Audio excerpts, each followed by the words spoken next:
I think that we very, very much need to acknowledge that climate change is upon us. There are whole states, by the way, Jake, where you can't even use the words climate change because they still have a head in the sand attitude. But for example, the Inflation Reduction Act provided some $300 billion to combat climate change and to move us away from continuing reliance on fossil So fuels. that's Maisie Hirono from Hawaii.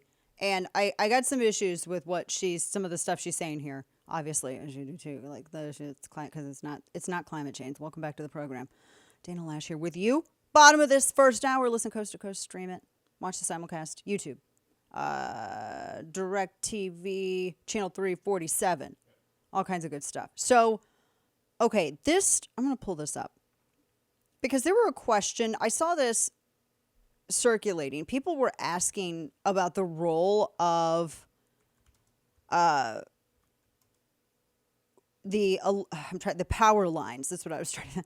The power lines in maybe perhaps this, the start of this wildfire.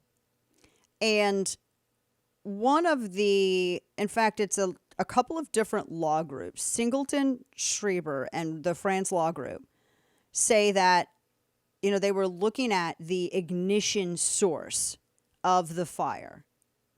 And so one of the firms investigating, according to New York Post, said that it looks like they said that it's the, damaged infrastructure, like it's Hawaii Electric. They said their equipment could be the source of ignition for this. And they said that everything that they have seen in their investigation is indicating this. They said all evidence, videos, witness accounts, burn progression, and utility equipment remaining points to Hawaiian Electric's equipment being the ignition source of the fire. This is Mikhail Watts, whose firm, Watts Guerrera, is among 3 separate firms investigating the fire. And the other 2 firms agreed.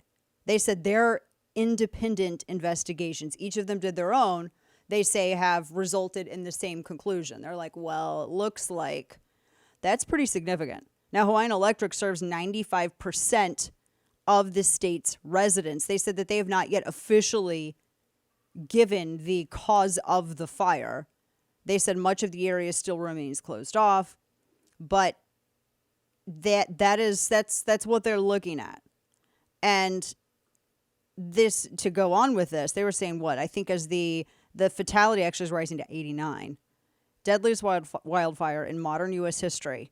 And everyone, all 3 separate, and I want to stress that each law firm is doing its own investigation. They have their own people on the ground, each of them, because they're trying to ascertain for a number of reasons. I mean, you got to get insurance stuff going immediately so you can get, people who paid it and who are homeless and have nothing, that they immediately can, start getting back on their feet. But also, you kind of want to know what started it so you can prevent it, like, immediately, right? I mean, that's the other big reason that you're investigating this stuff. But they said, they officials are saying that they're being very careful in they haven't given an official cause of the fire, ignition source of the fire yet. And the governor said that investigations could take weeks or months. And that's true. But Hawaiian Electric, the fact that you have 3 separate legal entities, 3 separate firms, they say that all of their independent investigations are saying the exact same thing. There's some questions there. And Hawaiian Electric is getting a lot of criticism. And I've got a couple of different sources on this, including some Hawaiian state press. And they're saying that they got a lot of criticism because they did not cut off power to or turn off power to their Maui branch, despite warnings of ideal fire conditions, because they had hurricane force winds coming in. Now, what I had heard is that I think the speed and strength of some of the winds that were blowing in were like 70 miles per hour in some instances, like hurricane force winds. And usually in states that, where you have dry conditions and it can be very windy, this is cutting the power is a tactic to prevent any kind of, wild burn like this from taking place. And so They said that they had gale force winds. They had already taken down some power lines in the area prior to the fires. And that was from Hawaiian Electric. Now, California, Oregon, and Nevada, they've had where they've cut power before when conditions were like this. So this is what people are kind of, this is what they're looking into, because there's criticism coming from Hawaiians saying that they should have cut this power when all of these conditions were present to necessitate that tactic. Now, I'm just telling you what they're investigating and what, is being reported here. So some of it could be, because I know you also have lawyers that want to look for class action suits. But I think that that's separate from the fact, no matter what's motivating, one firm over another, the fact that this criticism before this even came out existed is significant. And that's from the New York Times. I mean, there was one official who said, well, there were some questioning proper safety precautions. None of this has to do with climate change. Now, you could say, well, the dry conditions, et cetera, because it's a dry season. It's not wet season. Oh, my gosh. Are people so insulated in their mainland bubble that they have no idea how other people outside of their own sphere live? Because that's the first thing I think of when people demonstrate such embarrassing ignorance on something like this.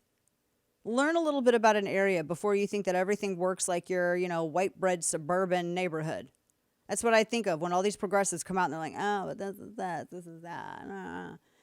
It's not climate change. It's like the same people who were saying, oh gosh, in Canada, it was climate change. Actually, it was their horrible policy on deforestation. When you have a bunch of stuff, when you have all this growth that's allowed to accumulate, and then you have a dry season, and then it's summer, guess what? People act like this never happened before until they decided to invent the theory of climate change. It's just asinine. This is why, by the way, this is the big difference between conservationists and environmentalists. What the hell did environmentalists do about deforestation in California or Canada? Not a damn thing. It's conservationists that push for this stuff. And then conservationists are told that they're being too harsh, but they actually understand land management. They understand controlled burns. They understand about controlling the growth of forests. They understand about maintaining forest health. They understand about, animals and herd health, all of this stuff. Conservationists are why we still enjoy parks and forests and all of that today. Because if it were up to environmentalists, we wouldn't have a damn thing. It'd all be scorched earth. Because these people can't even manage a ham sandwich, much less force any kind of policy with forestry. Same thing applies here.